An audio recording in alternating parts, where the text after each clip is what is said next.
today's hopefully little job is sorting out on the transit van, the camper van. So it's a Mark 7 Transit, about 2010, that is converted to a camper. Well, I converted to a camper.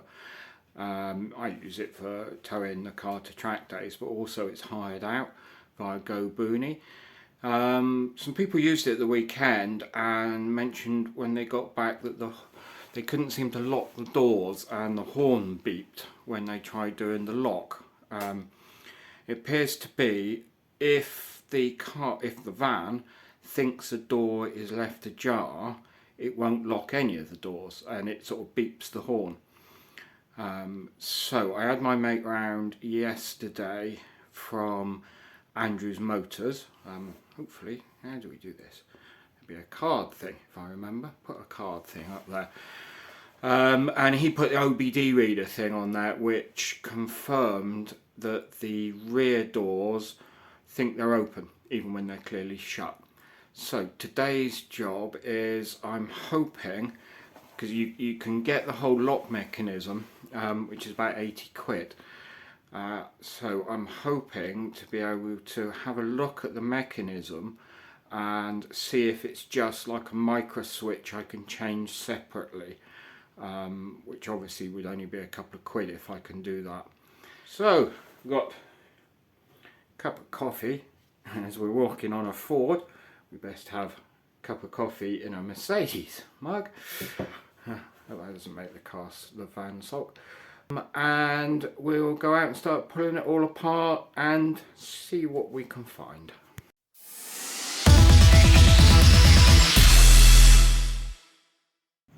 This is what's happening when we press lock.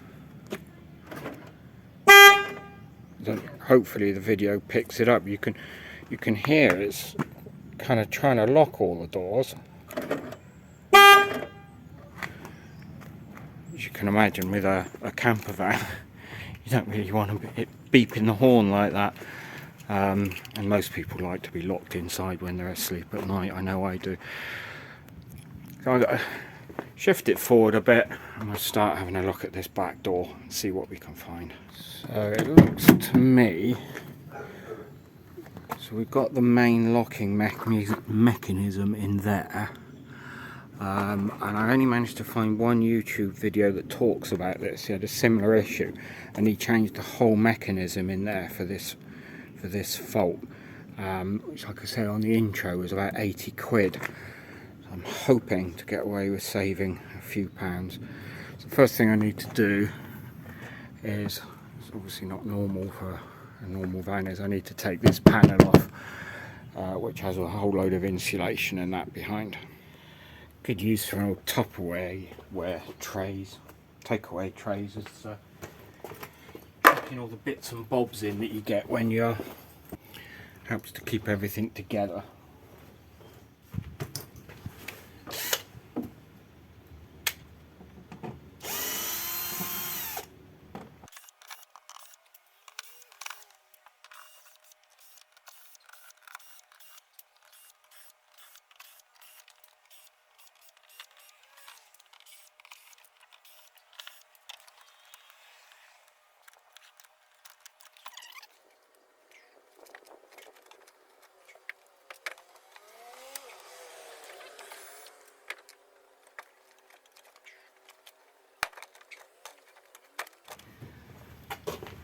Have a good look in there.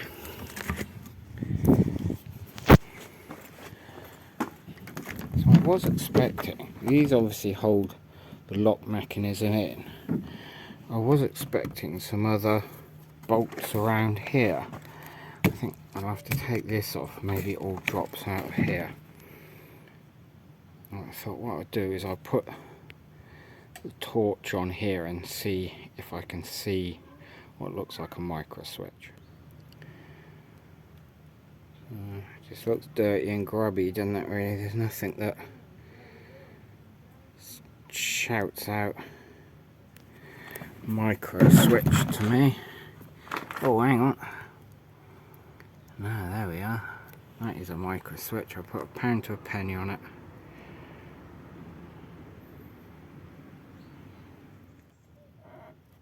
If I poke it with a screwdriver, it's not giving at all. So maybe that's just like a stop. It looks like I'm going to have to take all this off and be able to access what's going on. Right, let's get those undone and see what happens.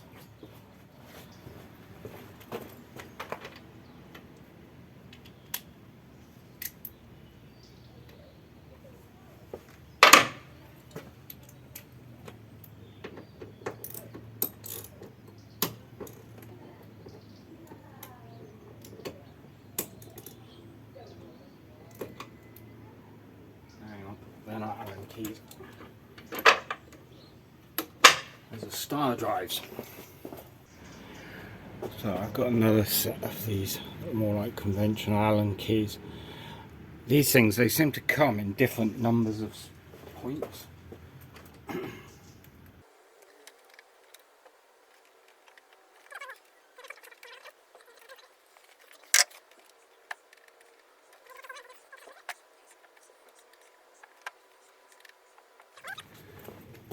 Yeah, so they're these stupid little things. Put them in with bits and bobs. It's just occurred to me that if there's a micro switch in here, there must be some cables coming in. So it could be a connector problem. Or the micro switch isn't in the door at all. It's in the chassis of the van, in which case I don't want to drop this thing out because I've then got to get it back in again.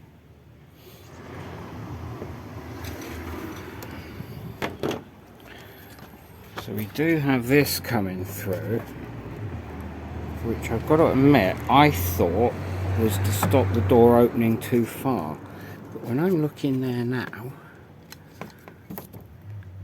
I don't know if I'm seeing things, but it looks to me like I can see some tiny flecks of copper. So could that be the wiring there for it? And the wiring's got damaged. Let's just take a little step back here and have a think. In fact, I'm going to have a think with my glasses on. So obviously what I really mean when I think with my glasses on is look with my glasses so I can actually see what's going on.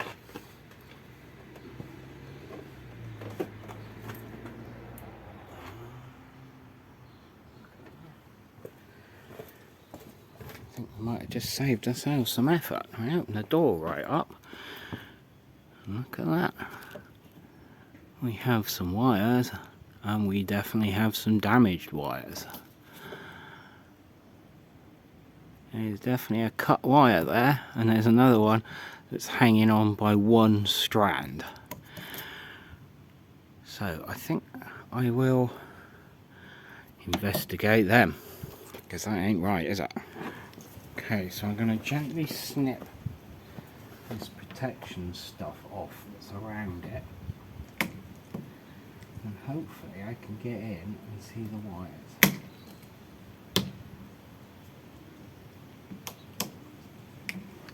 Sure enough, look, we've got a wire there that's broken, and they're all damaged.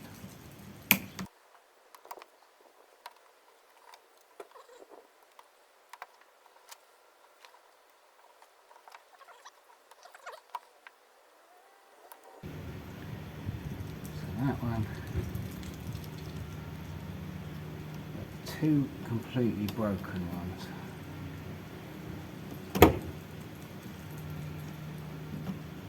Guess what? They're all black. How do we know which connects to which? Oh,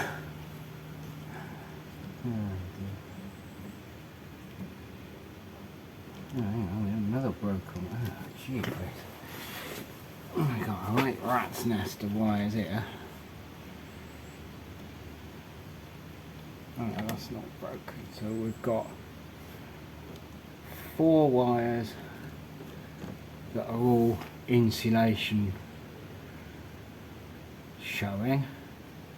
and then we've got 2 wires which are completely broken. So I'm guessing that these 2 will be for the switch. Is there any way of knowing which is to which? They're all just black. I think we can tell by the way they're lying actually that those 2 connect and those 2 connect. So I'm going to just splice in temporarily a bit of wire and see if that fixes our problem. So we know we're going the right way, and then somehow I'm going to have to fix all of these and do something so it doesn't happen again.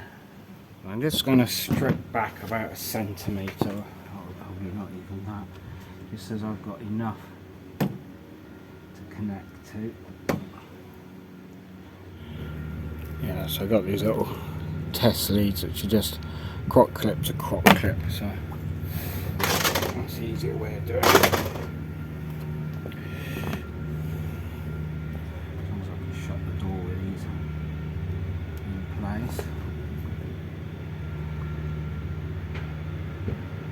Probably even test it by shorting across these 2 and seeing if it thinks the door's shut. I suppose if you didn't mind having a false indication and say your micro switch was gone and you didn't want to spend a fortune on new stuff, that's probably what you could do, couldn't you? So a trusty old multimeter. Assume we'd have volts. Yeah, there must be volts all the time.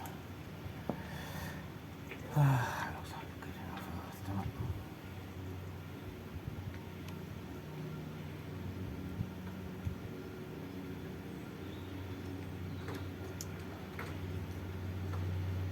Yeah, so we've got 12 volts on that one. No volts on that one. I'm actually going to trick it. And I think, it will now think the doors are all shut.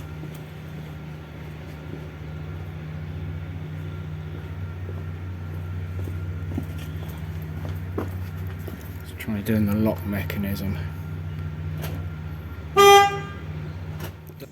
Although it's beeped at me to say the doors aren't shut, on the dash we did have a warning light on.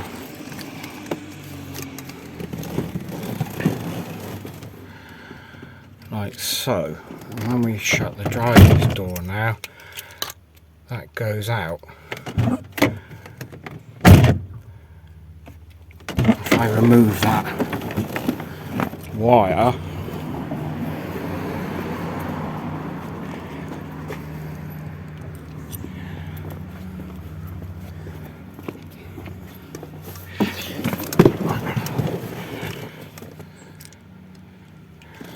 we shut the driver's door, we've still got the light on. So we know we are definitely in the right area here. Not too sure why it's still beeped. Perhaps there's like a tailback from the lock as well. But it certainly thinks the door is now shut. We're making progress. Oh dear, coffee's got lukewarm. Making progress too soon, isn't it? So I've got one of these gas soldering irons. Hopefully it's going to be up to the job of doing this. It's quite cold out here today. Yeah, there's a tiny little glow coming there. So I'm going to leave that going for a moment while I go and get some heat shrink.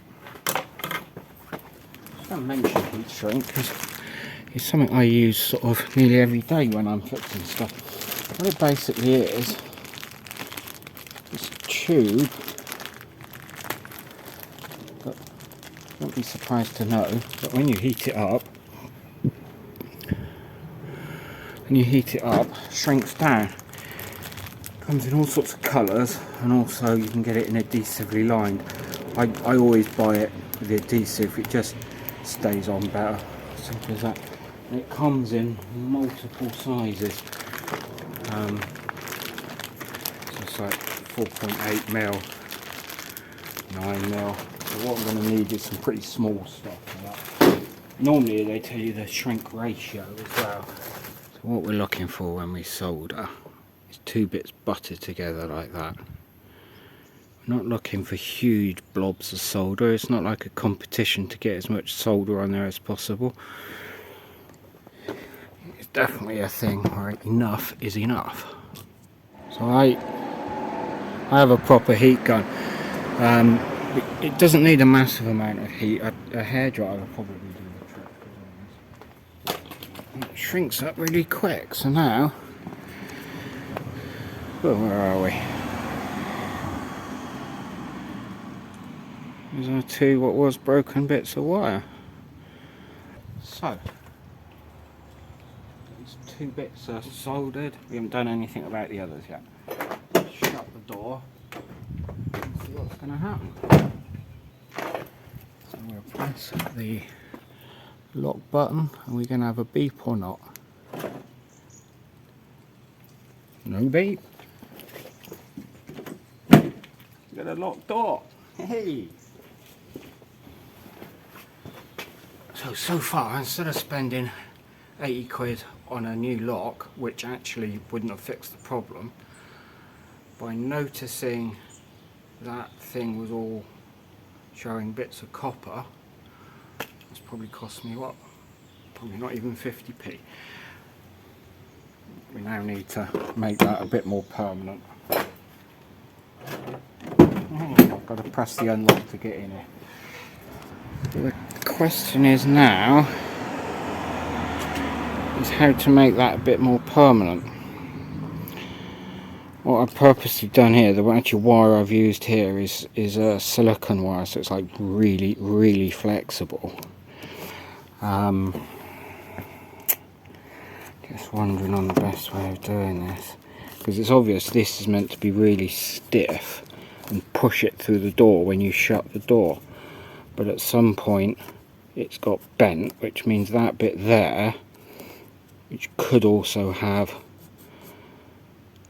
damage underneath, meant that bent and that bent instead of going in.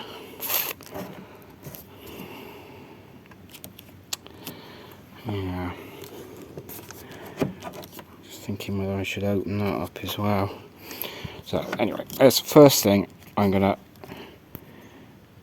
those wires that are showing there, I will snip those and just splice in a little bit of extra wire again, so we know that those are good contact. So we seem to have 4 wires. So the first thing we're going to do is make 4 splices all the same. So we've now ended up with it looking like this. So we've got all these nice flexible bits of wire and this casing that was obviously supposed to make it slide through. So now I just need to think the best way of putting this all back together so we don't end up with the same issue. I think the first thing to do is tidy them up, bind them all together. Just a...